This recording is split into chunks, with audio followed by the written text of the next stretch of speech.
हम सबके बचपन में कोई ना कोई ऐसा खिलौना जरूर होता है जो खिलौने से ज्यादा हमारा दोस्त बन जाता है, हमारी हर बात का साथी। ये सिर्फ एक डरावना ख्याल नहीं है। साल 1918 में जापान में एक परिवार के साथ कुछ ऐसा ही हुआ। ये एक ऐसी सच्ची कहानी है जिसे सुनने के बाद आप शायद किसी भी गुड़िया को पहले जैसी नजर से नहीं देख पाएंगे। तो चलिए कहानी में सीधे चलते हैं। साल है 1918। जगह है जापान।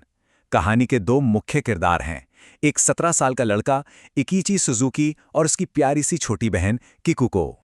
किकुको बस 4 साल की होने वाली थी और बच्चों की तरह उसकी भी एक छोटी सी ख्वाहिश थी। उसे अपने जन्मदिन पर बस एक ही चीज चाहिए थी, एक प्यारी सी गुड़िया।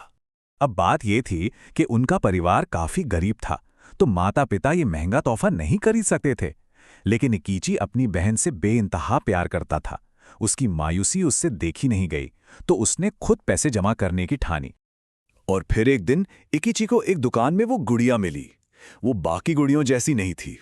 पारंपरिक जापानी किमोनो पहने हुए उसके चेहरे पर एक अजीब सा सुकून था, पर उसकी गहरी काली आंखें, ऐसा लगता था मानो वो सब कुछ देख और समझ रही हों।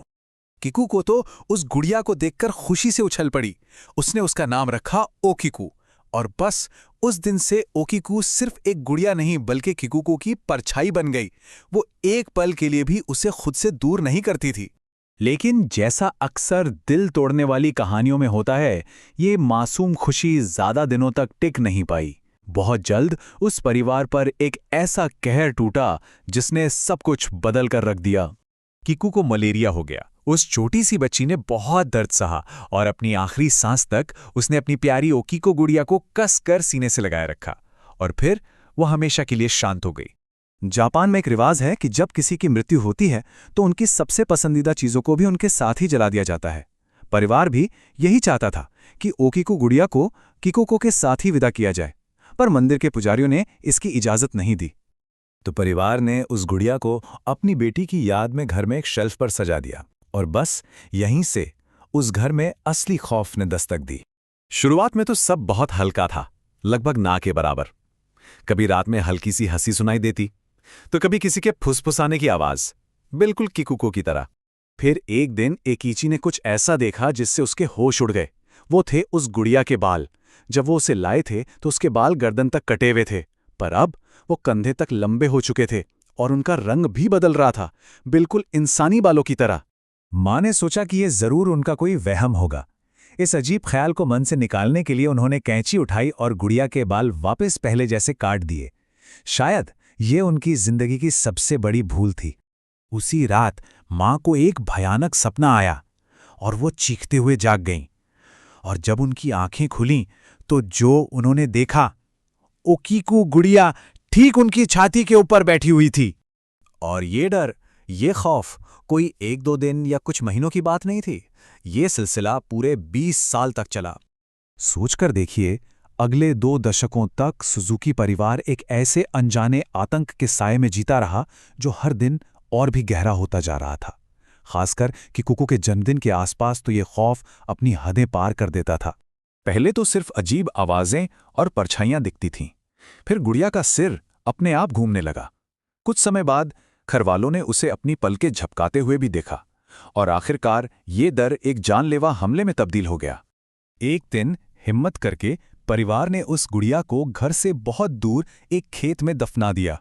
उन्हें लगा कि शायद अब सब खत्म हो गया। लेकिन उसी रात दरवाजे पर जोर जोर से दस्तक हुई। दरवाजा खोलने पर सामने ओकिको गुड़िया पड़ी थी। और फिर वो रात आई, सबसे भयानक रात। ठीक आधी रात को दरवाजा पीटने की आवाज आई।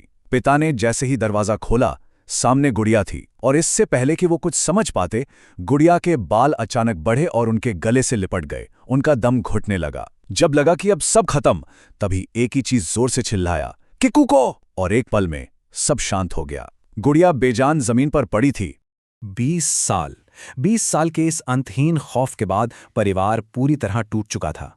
अब उनकी हिम्मत जवाब दे चुकी थी। उन्होंने आखिरी फैसला लिया। वो उस गुड़िया को मन्नेंजी बौद्ध मंदिर ले गए और उसे भिक्षुओं के हवाले कर दिया।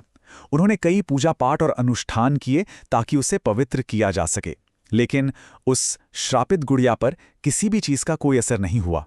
आज लगभग 100 साल बाद भी ओकीकू गुड़िया उसी मंदिर में है। पर कहानी यहीं खत्म नहीं होती, बल्कि और भी ज्यादा डरावनी हो जाती है। उसके बाल आज भी बढ़ते हैं, जिन्हें भिक्षुओं को काटना पड़ता है। उसकी तस्वीर खींचना सख्ती से मना है। और जो सबसे खौफनाक बात है, देखने वालों का कहना है कि अब उसका मुंह धीरे धीरे खुल रहा है और उसके अंदर इंसानों जैसे दांत उग रहे हैं। तो सवाल ये उठता है कि उस गुड़िया में आखिर है क्या?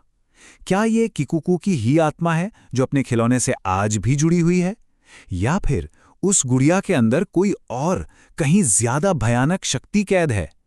इसका जवाब आज तक कोई नहीं जान पाया।